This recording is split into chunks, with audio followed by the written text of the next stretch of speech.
Go placidly amid the noise and the haste, and remember what peace there may be in silence. As far as possible, without surrender, be on good terms with all persons.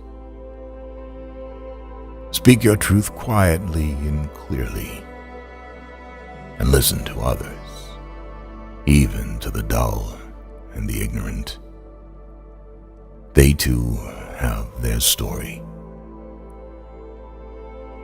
Avoid loud and aggressive persons. They are vexations to the spirit. If you compare yourself with others, you may become vain or bitter.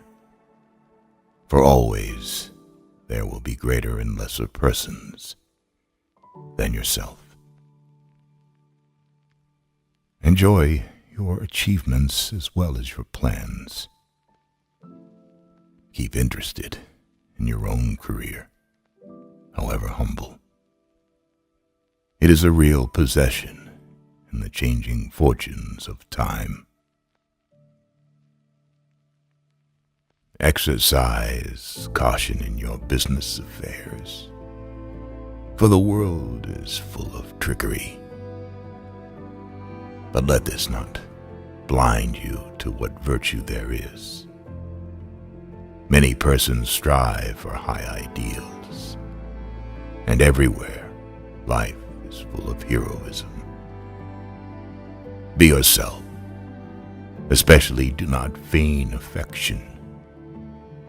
Neither be cynical about love, for in the face of all aridity and disenchantment, it is as perennial as the grass.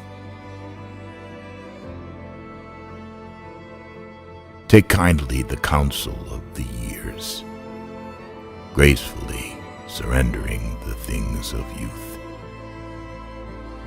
Nurture strength of spirit to shield you in sudden misfortune. But do not distress yourself with dark imaginings.